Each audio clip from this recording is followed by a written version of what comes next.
নমস্কার বন্ধুরা, গল্পে দীপান্বিতার গল্প পাঠের আসরে আজকে আমি শোনাব হরিনারায়ণ চট্টোপাধ্যায়ের লেখা একটি ছোট গল্প। নাম বাইজি। মনে হয় আপনাদের ভালো লাগবে, সঙ্গে থাকুন। আনোয়ারি বাই ঘরে ঢুকতেই মনোহর প্রসাদ উঠে দাঁড়ালো, হাত কপালে ঠেকিয়ে অভিবাদন করল। তারপর নিজের মেহেদি পাতার রঙে ছোপানো দাড়িতে হাত বোলাতে লাগলো। আনোয়ারি বাই কার্পেটের ওপর বসলেন, মনোহর প্রসাদের মুখোমুখি। আজকাল বেশিক্ষণ আর দাঁড়িয়ে থাকতে পারেন না, কোমর টনটন করে। বাতের মরশুম শুরু হয়েছে, ভরা শীতকালে হয়তো আর উঠে হেঁটে বেড়াতে দেবে না। মাঝে মাঝে আনোয়ারি বাই আশ্চর্য লাগে, ভাবেন এই তো বছর 12 আগেই হাঁটু মুড়ে বসে ঘন্টার পর ঘন্টা গান গেয়েছেন, রাত ভোর হয়ে গিয়েছে ঠুংরি আর গজলে, আর এখন একটা দুটো গান গাইতে গেলেই হাঁপ ধরে। কি ব্যাপার ভাই সাহেব, এত ভোরে? এত ভোরে ঘুম ভাঙানোতে মেজাজ খুশ নয় মোটেই। একটা জরুরি খবর ছিল। মনোহর প্রসাদ দাড়ি ছেড়ে হাঁটুতে হাত বোলাতে আরম্ভ করল। আগেকার দিনে ঠিক এমনিভাবেই মনোহর প্রসাদ খবর আনত। ছিপছিপে ফর্সা চেহারা, হাতের ছোঁয়ায় তবলা যেন কথা বলতো। মুজরো নিয়ে বাইরে যাবার সময় আনোয়ারি বাই সব সময় মনোহর প্রসাদকে সঙ্গে নিতেন। কোনো ঝামেলা নেই, বদ অভ্যেস নেই, ঘাড় হেঁট করে নিজের কাজ করে যেত। আনোয়ারি বাইয়ের শুধু তবলটিই ছিল না মনোহর প্রসাদ, এধার ওধার থেকে খবরের টুকরো সেই সংগ্রহ করত। আজ রায়বেরিলির খান সাহেব এসেছেন, এখানে থাকবেন হপ্তাখানেক। খান সাহেবের ঠুংরির বড় ভক্ত, দেখি একবার যোগাযোগ করে। কাল পরশু আপনার কোনো বায়না নেই তো কোথাও? মনোহর প্রসাদ জিজ্ঞাসু দৃষ্টি মেলে চাইতো আনোয়ারি বাইয়ের দিকে। না, বায়না আর কোথায়? আনোয়ারি বাই ঘাড় নাড়তেন। বায়না থাকলে আর তুমি জানতে পারতে না? তা ঠিক, মনোহর প্রসাদও ঘাড় নেড়েছে। এমনি নানা খবর। আজ রাতে মির্জা হোসেন আসবেন গান শুনতে। সন্ধ্যার ঝোঁকে মনোহর প্রসাদ সংবাদ আনল। আজ রাতে? সর্বনাশ! আজ যে ডাক্তার জনার্দন শুকুল আসবেন, 3 দিন আগে খবর পাঠিয়েছিলেন। ও ঠিক আছে, আমি তাকে বারণ করে এসেছি। বলেছি আপনার তবিয়ত খারাপ, দিন 7 পরে আসর বসবে। কিন্তু আনোয়ারি বাই আমতা আমতা করেছেন। মির্জা হোসেন কাল সকালে হায়দ্রাবাদ ফিরে যাচ্ছেন, বছরখানেকের আগে আর মুখো হবেন না। আর শুকুর সাহেব তো ঘরের লোক। আনোয়ারি বাই রাজি। কোনো দিন মনোহর প্রসাদের কথার উপর কথা বলেননি। এটুকু জানতেন, মনোহর প্রসাদ যা করবে আনোয়ারি বাইয়ের ভালোর জন্যই, নিজের দিকে চাইবে না, গায়েও মাখবে না কোনো দুঃখ কষ্ট। হোসেন সাহেব গানের অনেক বেশি সমজদার, ঠিক জায়গায় তারিফ করতে জানেন, বুঝতে পারেন গলার সূক্ষ্ম কাজের কেরামতি। শুকুল সাহেবের এসবের বালাই নেই। গান শুরু হতেই তাকিয়া ঠেস দিয়ে শুয়ে পড়েন। ঠিক গান শেষ হবার সঙ্গে সঙ্গে ঘুম ভেঙে ঘাড় নেড়ে বলেন, ক্যা বাত ক্যা বাত, বড় মিঠে গলা বাইজির, ভারী মিঠে। আজ নিশ্চয়ই এসব কথা বলতে মনোহর প্রসাদ আসেনি। গান ছেড়ে দিয়েছেন আনোয়ারি বাই। মনোহর প্রসাদও আর তবলা ছোঁয় না। গান বাজনার সম্পর্ক নেই, কিন্তু হৃদয়ের সম্পর্ক ঘোচেনি। সময় পেলেই মনোহর প্রসাদ ঘুরে যায় একবার। পা মুড়ে বসে ফেলে আসা সুখ দুঃখের গল্প চলে। জামানা বিলকুল বদলে গেছে সে সম্বন্ধে আক্ষেপ। আনোয়ারি বাই বিস্মিত হলেন, হেসে বললেন, আর জরুরি খবরে দরকার কি ভাই সাহেব? 3 কাল গিয়ে 1 কালে ঠেকেছে। এবার যা কিছু জরুরি খবর আসবে একেবারে ওপার থেকে। মনোহর প্রসাদ এ কথার কোনো উত্তর দিল না। মাথা নিচু করে কার্পেটের একটা ফুল খুঁড়তে খুঁড়তে আস্তে বলল, মতি এসেছে শহরে। মনোহর প্রসাদের কথার টুকরো কানে যেতেই আনোয়ারি বাই টান হয়ে বসলেন, একটা হাত রাখলেন কানের পাশে। মনোহর প্রসাদের দিকে ঝুঁকে পড়ে বললেন, কে এসেছে? কে এসেছে শহরে? মনোহর প্রসাদ মাথা তুলল, গলাও চড়ালো একটু। মতি এসেছে, মতি। খবরের কাগজে বেরিয়েছে মেজর বর্মা লখনৌতে বদলি হয়েছেন। বুঝতে বেশ একটু অসুবিধা হলো আনোয়ারি বাইয়ের। বিড়বিড় করে উচ্চারণ করলেন কিছুক্ষণ, মতি। মতিবাই মতিবাই এসেছে শহরে? 2-1 দিনের কথা নয়, 1.5 যুগের বেশি। তখন কত বয়স মতির? বড় জোর 5 কি 6। দুপাশে বেনি দোলানো, রঙিন সালোয়ার পাজামা পরা ফুটফুটে মেয়ে। ছুটে ছুটে বেড়াতো এ বাড়ি থেকে ও বাড়ি, দুনিয়ার লোকের সঙ্গে দোস্তি। চেয়ে চেয়ে আনোয়ারি বাইয়ের আশ আর মিটত না। মনের মানুষের সঙ্গে ঘর বেঁধেছিল আনোয়ারি বাই। পাতানো নয়, সত্যিকারের স্বামী স্ত্রী। মধ্যবিত্ত জীবনের সুখে দুঃখে ঘেরা জীবন, সামাজিকতার গণ্ডির মধ্যে সাবধানে পা ফেলে চলা, মতি আনোয়ারি বাইয়ের সেই ফেলে আসা জীবনেরই চিহ্ন। শুধু মাঝে মাঝে আনোয়ারি বাই চমকে উঠতেন, আগুন জ্বলে উঠত মাথায়, যখন 2-1 জন গানের ওস্তাদ, আশেপাশের 2-1 জন রসিক আদমি মতিকে আদর করতে করতে বলতো, আর কেন আনোয়ারি, এবার মেয়েকে গান বাজনা শেখাতে আরম্ভ করো। এখন থেকে শুরু করলে তবেই তো বয়সকালে মার মতো মিঠে গলা পাবে, নাম রাখবে লক্ষ্ণৌর। মুখে আনোয়ারি বাই কিছু বলেননি, কিন্তু মনে মনে শিউরে উঠেছেন। মানুষজন সব সরে যেতে, বাড়ি খালি হয়ে যেতে মতিকে বুকে জড়িয়ে ধরে অঝরে কেঁদেছেন। মতির ঠোঁটে গালে চুম খেতে খেতে বলেছেন, না, তোকে আমি কিছুতেই এ পথে নামতে দেব না, কিছুতেই না। মনের ইচ্ছাটা আড়ালে ডেকে মনোহর প্রসাদকে বলেওছেন অনেকবার, মতিকে আমি সরিয়ে দিতে চাই এখান থেকে। নাচ গান হই হল্লা এসব যেন ওর জীবনে কোনো দিন না আসে। মনোহর প্রসাদ আশ্চর্য হয়ে গিয়েছিল, এই আবার কি কথা? আনোয়ারি বায়ের মেয়ে গান বাজনা শিখবে না তো কি বেনারসে গিয়ে মালা জপবে বসে বসে? তা কেন, সংসার করবে, মনের মানুষকে সঙ্গে নিয়ে ঘর পাতবে।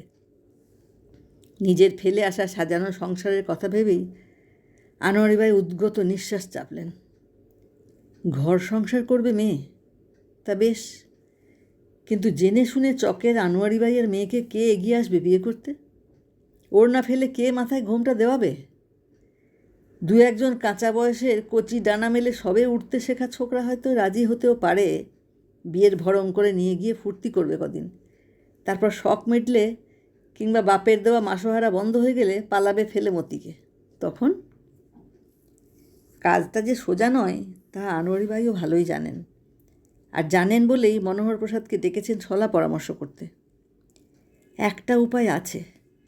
আনোয়ারি বাই এগিয়ে এসে একটা হাত রাখলেন মনোহর প্রসাদের হাতের উপর। কী উপায়? মনোহর প্রসাদ নড়ে চড়ে সোজা হয়ে বসল। বার কয়েক ঢোক গিললেন আনোয়ারি বাই। কপালে জমে ওঠা ঘামের বিন্দু সুরভিত রুমাল নিয়ে মুছে নিলেন। তারপর বললেন, এমন করা যায় না ভাই সাহেব। আনোয়ারি বাইয়ের মেয়ে নয় মতি, ছেলেবেলায় মা বাপ হারা কোনো অনাথ, 3 কুলে দেখবার কেউ নেই, কোনো ভদ্রলোক যার ছেলেপিলে সাধ অথচ ভগবান কিছু পাঠাননি কোলে, তেমন কেউ মতিকে নিতে পারে না, নিজের মেয়ের মতো মানুষ করতে পারে না। সর্বনাশ, বিলিয়ে দেবেন মেয়েকে? কিন্তু মেয়েকে ছেড়ে আনোয়ারি বাই বাঁচবেন কী করে? আনোয়ারি বাই বাঁচতে চায় না, মেয়েকে বাঁচাতে চায়। আনোয়ারি বাইয়ের গলা ধরা ধরা। মনোহর প্রসাদ বোঝাতে চেষ্টা করল, ব্যাপারটা আনোয়ারি বাই ভালো করে ভেবে দেখুন। হঠাৎ উচ্ছ্বাসের ঘোরে এমন একটা কাজ করলে আফসোসের অন্ত থাকবে না। শেষ জীবনে যখন পঙ্গুত্বের অভিশাপ নেমে আসবে, দেহ জরাগ্রস্ত হবে, হাজার চেষ্টাতেও গলায় মিঠে সুর ফুটবে না, তখন এই মেয়েকে আশ্রয় করেই তো বাঁচতে হবে, এরই রোজগারে দিন কাটাতে হবে। আর কি অবলম্বন থাকবে? অবলম্বন? আনোয়ারি বাই হাসলেন, করুণ হাসি। মনোহর প্রসাদের দিকে চেয়ে বললেন, শেষ জীবনে মেয়ের চেয়ে আরও বড় কিছু অবলম্বনের খোঁজ করব ভাই সাহেব। সারাটা জীবন তো ছিনিমিনি খেললাম নিজেকে নিয়ে, তখন মালেকার কথা ভাবব, তার হাতেই ছেড়ে দেব নিজেকে। এর উপর আর কথা চলে না। তবু মনোহর প্রসাদ একবার শেষ চেষ্টা করল, কিন্তু মতি থাকতে পারবে আপনাকে ছেড়ে? আনোয়ারি বাই আবার হাসলেন। মানুষের পরমায়ুর কথা কেউ বলতে পারে? হঠাৎ যদি মারাই যায় আনোয়ারি বাই, তাহলেও তো আমাকে ছেড়ে থাকতে হবে মতিকে। হাজার কাঁদলেও আমাকে ফিরে পাবে না। না ভাই সাহেব, আনোয়ারি বাই গলার সুর নরম করলেন, ভেজা ভেজা স্বর, একটা বন্দোবস্ত করতেই হবে। মতিকে আমি এ নরকে বাড়তে দেব না, ওকে কোথাও সরিয়ে দিতে হবে, তুলে দিতে হবে কোনো ভদ্র মানুষের হাতে। মনোহর প্রসাদ ঘাড় নেড়েছিল বটে, কিন্তু কোনো সুবিধা করতে পারেনি। আনোয়ারি বাই ভোলেননি কথাটা। গান বাজনা শেষে ক্লান্ত দুটি চোখ তুলে সেই এক মিনতি জানিয়েছেন মনোহর প্রসাদকে, আর দেরি নয়, মেয়ে বড় হচ্ছে, বুঝতে শিখছে, যা কিছু করতে হয় এই বেলা। গাছ একটু বড় হয়ে গেলে তাকে ওপরানো মুশকিল, মাটির গভীরে চলে যায় শিকড়, ডালপালা বিস্তৃত হয় দিকে দিকে, তখন টানাটানি করতে গেলে ক্ষতিই হয়। লখনৌতে সেরকম কেউ না থাকে, মনোহর প্রসাদ আশেপাশে ঘুরে দেখুক, ঘোরবার সব খরচ আনোয়ারিবাই দেবেন, কিন্তু আর দেরি নয়। বরাত ভালো মনোহর প্রসাদের, এদিক ওদিক ঘুরতে হয়নি, কাছে পিঠেই খোঁজ পাওয়া গেল। সুন্দরবাগে নতুন এক ভদ্রলোক এসেছেন স্ত্রীকে নিয়ে। যে বাড়িতে উঠেছেন সেই বাড়িওয়ালা মনোহর প্রসাদের দোস্ত, কথায় কথায় ব্যাপারটা তার কাছ থেকেই জানা গেল। ভদ্রলোক সরকারের বড় চাকরে, সারা ভারতবর্ষে চাকরির অন্ন ছড়ানো, ঘুরে ঘুরে সেই অন্ন খুঁটে তুলতে হয়। বছর তিনেক পর পর বদলি হন এক জায়গা থেকে আরেক জায়গায়। পয়সা করি, ইমান ইজ্জত সব আছে, কেবল সুখ নেই।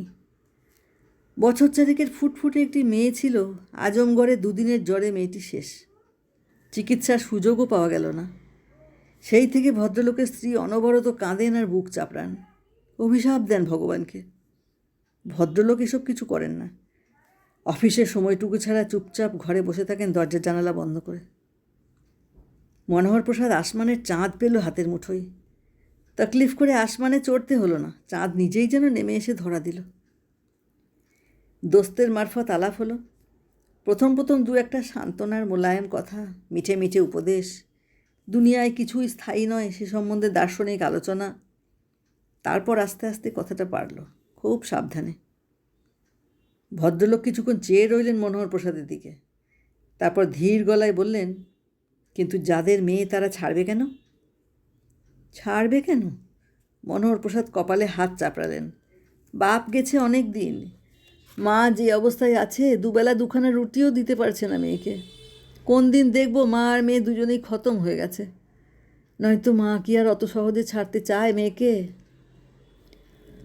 ভদ্রলোক উঠে ভিতরে গেলেন, বোধহয় পরামর্শ করলেন স্ত্রীর সঙ্গে। তারপর বাইরে এসে বললেন, একবার দেখাতে পারেন মেয়েটাকে? বহুত খুব, বলেন তো কালই নিয়ে আসতে পারি? বেশ, তাই নিয়ে আসবেন।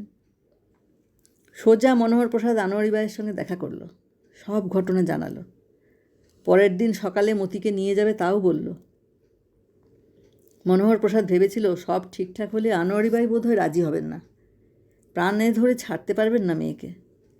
কিন্তু আনোয়ারি বাই একটু আপত্তি করলেন না, সামান্য বাধাও নয়, কেবল বললেন, লোক বেশ ভালো তো ভাই সাহেব, মতির কোনো কষ্ট হবে না তো।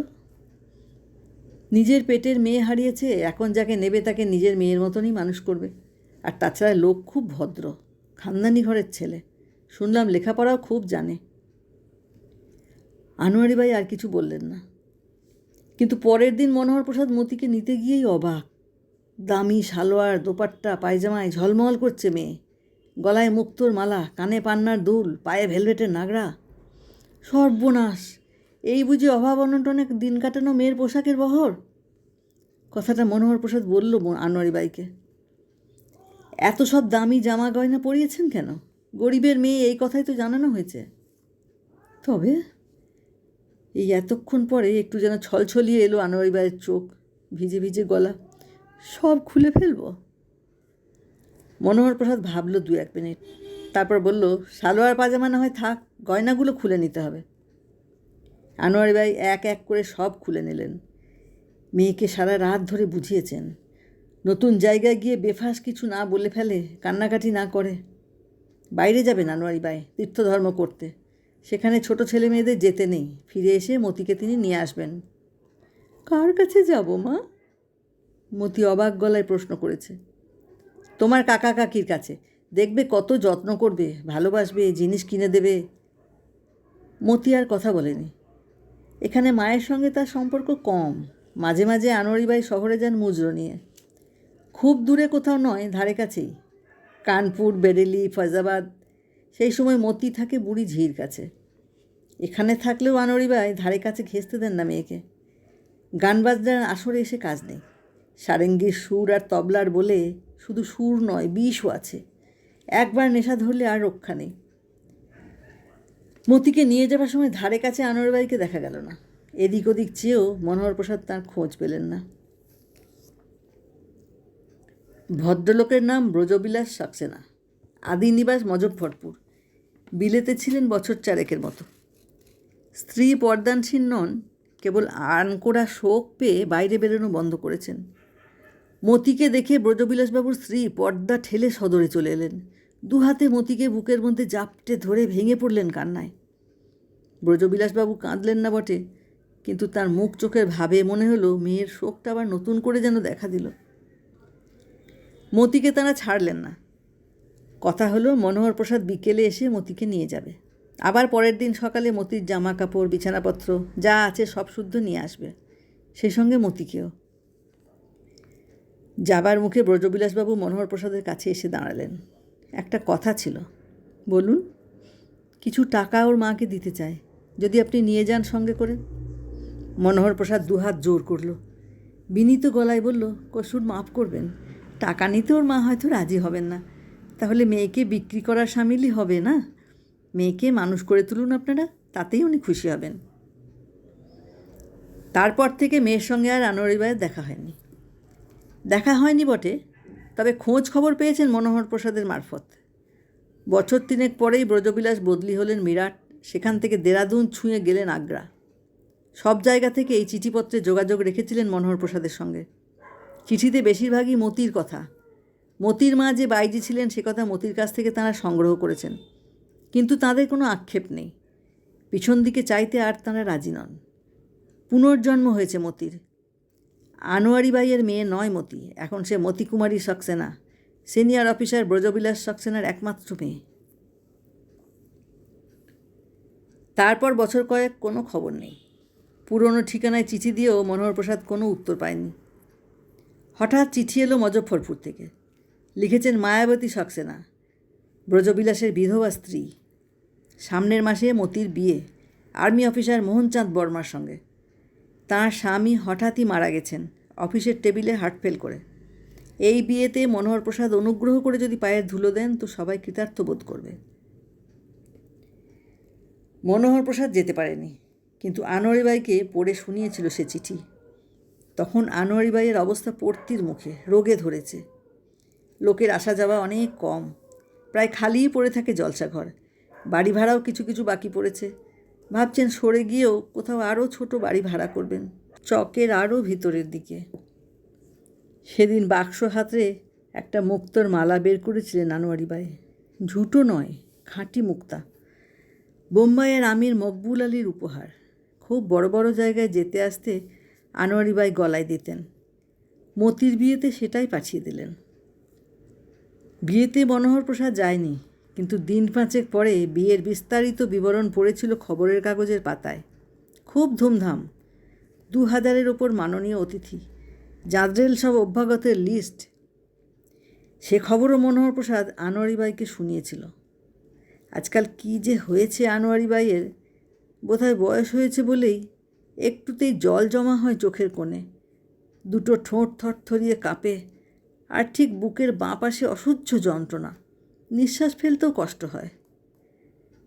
আনোয়ারিবাই বিড়বিড় করে বললেন, একবার মতিকে বড় দেখার ইচ্ছা হয়, দূর থেকে একটু দেখে আসা। মনোহর প্রসাদ এই কথার কোনো উত্তর দেয়নি।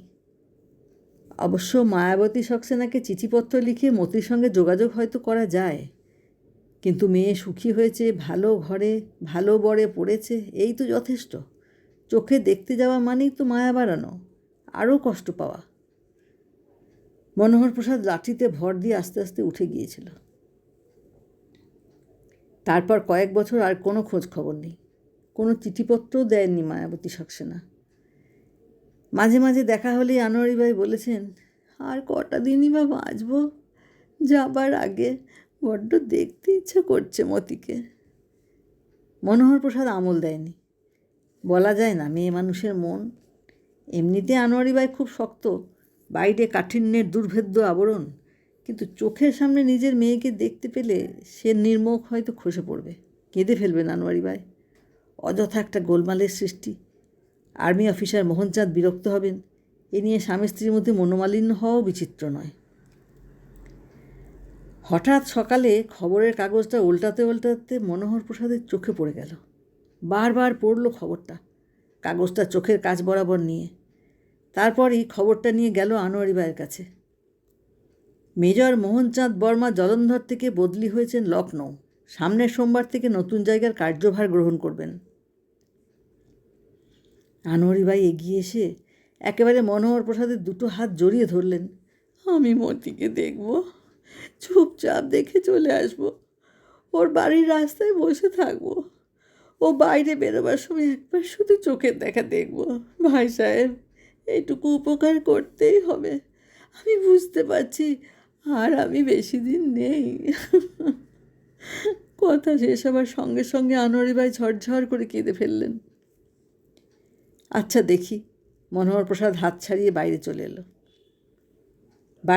এলো। বটে, কিন্তু কথাটা ভুলল না। বিকেলের দিকে টাঙ্গায় চড়ে হাজির হলো বাদশাবাগে। বেশি ঘুরতে হলো না। রাস্তার ওপরেই খাসা ঝকঝকে দুতলা, বোগেনভেলিয়ার গেট, নিচু পাঁচিল আইভি জড়ানো। রাস্তা থেকেই পুরো লন নজরে আসে, বাহারে গাছের ছিটে দেওয়া মকমল নরম লন। এগিয়ে গিয়ে তকমাটা দারোয়ানের সঙ্গেও মনোহর প্রসাদ আলাপ জমিয়ে ফেলল। মেহমান আদমি ঘুরে ঘুরে দেখছে সারা শহর। চমৎকার বাড়ি, যেমন বাড়ি তেমনি বাগান। ভাগ্যবান মালিকটি কে? মালিক আডভানি সাহেব। দারোয়ানের ভাগ্যে এমন শ্রোতা সচরাচর জোটে না। টুলে বসে আয়েশ করে আস্তে আস্তে বলতে শুরু করলো। উপস্থিত ভাড়া নিয়েছেন মেজর বর্মা, নতুন এসেছেন এখানে। সামনের রবিবার খানাপিনা আছে, শহরের জাঁদরের লোকেদের আমন্ত্রণ। এখানকার সমাজে পরিচিত হতে চান মেজর সাহেব। বটে? মনোহর প্রসাদ কল্পিত বিস্ময়ে চোখ কপালে তুলল। খানাপিনা হবে কোথায়? কার্লটন হোটেলে? হোটেলে কেন? সাহেব এই লনে বন্দোবস্ত করতে বলেছেন। বাইরের লনই তো ভালো। দারোয়ান বিজ্ঞের মতো ঘাড় নাড়ল। তা তো নিশ্চয়ই। সঙ্গে সঙ্গে সাই দিল মনোহর প্রসাদ। তারপর একটু থেমে বলল, বিবিজি নেই বাড়িতে না? সাহেব একা? হ্যাঁ, বিবিজি আছেন বই কি, জিনিস কিনতে হজরতগঞ্জ গেছেন। বিবিজিই তো সব। তিনি ঘোরান, সাহেব ঘোরেন। দারোয়ানের গলা পরিহাস তরল। মনোহর প্রসাদ আর কথা বাড়ালো না, ধন্যবাদ জানিয়ে টাঙ্গায় এসে উঠল। ওই কথাই ঠিক হলো। সন্ধ্যার ঝোঁকে মনোহর প্রসাদ টাঙ্গা নিয়ে আসবে। আনোয়ারি ভাই সঙ্গে যাবেন। নিচু পাঁচিল, রাস্তা থেকে দেখার কোনো অসুবিধা নেই। আর তেমন হলে বেড়ার কাছে ঘেঁষে দাঁড়ালেই চলবে। দারোয়ানের সঙ্গে আলাপ হয়েছে, ভেতরে না ঢুকতে দিতে পারে, বেড়ার বাইরে দাঁড়ালে আপত্তি করবে না। খানা পিনার ব্যাপার যখন, লনে আলোর বন্দোবস্ত নিশ্চয়ই থাকবে। আনোয়ারি ভাইয়ের দেখতে কোনো অসুবিধা হবে না। ঠিক চিনতে পারবেন আত্মজাকে। চোখ ভরেই শুধু নয়, মন ভরেও দেখতে পাবেন। টাঙ্গায় উঠেই আনোয়ারি ভাই অস্বস্তি বোধ করলেন। বুকের বাঁদিকে তীব্র ব্যথা। টনটন করে উঠল চোখের দুটো পাতা। কি হলো? কষ্ট হচ্ছে? মনোহর প্রসাদ আনোয়ারি ভাইয়ের দিকে ঝুঁকে পড়ল। না, ঘাড় নাড়লেন আনোয়ারি ভাই। কোনো কষ্ট হচ্ছে না, কেবল বুকের ভিতর অসহ্য দাপাদাপি। এত বছর পরে মেয়েকে দেখতে পাবেন, যে মেয়েকে দুহাত দিয়ে সরিয়ে দিয়েছেন পঙ্কিল পরিবেশ থেকে, বাইজির ঘৃণ্য জীবন থেকে উন্নীত করেছেন গৃহস্থ বধূর পর্যায়ে। তাই বুঝি হৃদয় অধৈর্য হয়ে পড়েছে, অপেক্ষা করতে মন সরছে না। টাঙ্গা যখন গিয়ে পৌঁছলো, তখন অতিথি অভ্যাগতেরা সবাই এসে গিয়েছেন। জোর বাতির নিচে ঝলমলে রঙিন পোশাকের সার। এত দূর থেকেও প্রসাধনের উগ্র গন্ধ পাওয়া গেল, মদির সুবাস। কিছু কিছু লোককে মনোহর প্রসাদ চিনতেও পারল, শহরের সম্ভ্রান্ত পরিবার। আমিনাবাদের রিটায়ার্ড জজ কেশরী শুকুল, নবাবের বংশধর আমিন উদ্দিন, সেরা ব্যবসায়ী মিস্টার মোদির পাশাপাশি ব্যাংকের জেনারেল ম্যানেজার হেনরি উড। তাদের সঙ্গে রয়েছেন আত্মীয়া আর বান্ধবীর দল। কলরবের জায়গাটা সরগরম। মাঝখানে মেজর বর্মাকে দেখা গেল, ঘুরে ঘুরে তদারক করছেন। মাঝে মাঝে চোখ ফেরাচ্ছেন বাড়ির দিকে স্ত্রীর আসার প্রত্যাশায়। দারোয়ানি বলল, মেম সাহেব এখনও নামেননি, বোধহয় সাজছেন। আনোয়ারি ভাই এক দৃষ্টে চেয়ে রইলেন গাড়ি বারান্দার দিকে। ওইখান দিয়েই তো মতি আসবে। আনোয়ারি ভাইয়ের আত্মজা, তারই রক্তে মাংসে গড়ে তোলা স্বতন্ত্র সত্তা। হঠাৎ আলোড়ন উঠল অতিথিদের মধ্যে। সবাই দাঁড়িয়ে উঠলেন। মেজর বর্মা এগিয়ে এলেন 2-1 পা। পাতলা ফিনফিনে ব্লাউজ, কোটি উদ্ঘাটিনী, হালকা সবুজ রঙের আরও পাতলা শাড়ি, অন্তর্বাস দিনের আলোর মতন স্পষ্ট, আঁকা ভ্রু, ঠোঁটে কৃত্রিম লালিমা, দুগালে রুজের রক্তিম আমেজ, সুরমা টানা দুটি চোখকে আয়ত্ত করার দুর্লভ প্রচেষ্টা, চূড়ো বাঁধা কটা চুলের রাশ। চেয়ে চেয়ে দেখলেন আনোয়ারিবাই। সেদিনের সে মেয়েটির সামান্যতম পরিচয়ও নেই মিসেস বর্মার মধ্যে। শান্ত সুন্দর মেয়েটা কী মন্ত্রে রূপান্তরিত হলো আজকের এই উৎকট বিলাসিনীতে? যে পোশাক পরে আনোয়ারিবাই নিভৃতে বিশেষ কোনো অতিথির সামনে আসতেও লজ্জা পেতেন, কি করে মতি হাজার অতিথির মাঝখানে এসে দাঁড়ালো সেই পোশাকে? মিসেস বর্মাকে নিয়ে যেন লোফালোফি শুরু হলো। অপূর্ব ভঙ্গিতে মতি এক টেবিল থেকে অন্য টেবিলে সরে সরে যেতে লাগলো। কোথাও কোনো পুরুষের চটুল উক্তিতে নিচু হয়ে তার গালে আলতো করে করাঘাত করে বলল, নটি বয়। আবার কোথাও কোনো পুরুষের বাটন হোল থেকে গোলাপ তুলে নিয়ে নিজের কবরিতে গাঁথল। কারো টেবিলে বসে হেসে গড়িয়ে পড়ল অতিথির গায়ের ওপর। লিপস্টিক রক্তিম ঠোঁট দুটো ফাঁক করে মোহিনী হাসি উপহার দিয়ে আবার সরে গেল অন্য টেবিলে। মনোহর প্রসাদের টনক নড়ল আচমকা মণিবন্ধে টান পড়তে। হাত দিয়ে মুখ ঢেকে আনোয়ারিবাই কান্নায় ভেঙে পড়েছেন। থরথর করে কাঁপছে গোটা শরীর। টাঙ্গা অপেক্ষা করছিল। আর দেরি করল না মনোহর প্রসাদ। সাবধানে আনোয়ারিবাইকে ধরে গাড়িতে নিয়ে এলো। কি ভাগ্যিস জোর ব্যান্ড শুরু হয়েছে লনে। আনোয়ারিবাইয়ের উচ্ছ্বসিত কান্নার আওয়াজ কারো কানে যায়নি। কি হয়েছে আপনার? শরীর খারাপ লাগছে? মনোহর প্রসাদ উদ্বিগ্ন গলায় প্রশ্ন করল। এতদিন পরে নিজের মেয়েকে চোখের সামনে দেখলে কষ্ট হওয়া তো খুবই স্বাভাবিক। এই জন্যই আনতে চাইনি আনোয়ারিবাইকে। না না, শরীর আমার খুব ভালো আছে, কিন্তু কি হলো ভাই সাহেব? বাইজির মেয়ে বাইজিই হয়ে রইল। ছেলেবেলা থেকে কাজ ছাড়া করেও রক্তের দোষ ছাড়াতে পারলাম না। পোশাক আশাক, রং ঢং, চালচলন, এসবে চকের রাস্তায় দাঁড়ানো বাইজিদেরও যে হার মানালো। এ কি হলো ভাই সাহেব? এ আমার কি হলো?